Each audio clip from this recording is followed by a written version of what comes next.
Čau, labrīt. Jā, šī ir pēdējā brauciena diena.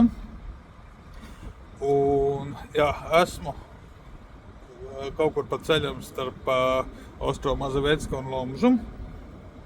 Ielēju degvielu. Tā viesnīca, kurā gulētā, izgulēties jau, protams, varēja labi.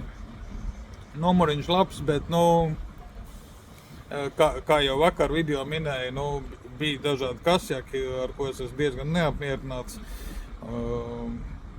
Jā, brokastis atnes man numuriņā vakarā jau. Pie tam tādas, kas, bija karsts laiks vēl, tie produkti reāli bojājās, dabūju vakarā apēst. Es tunca visu. Bet jā, video īsi, man bišķiņ baterija tāda patukša telefonam, tāpēc vairāk neko nestāstīšu daudz.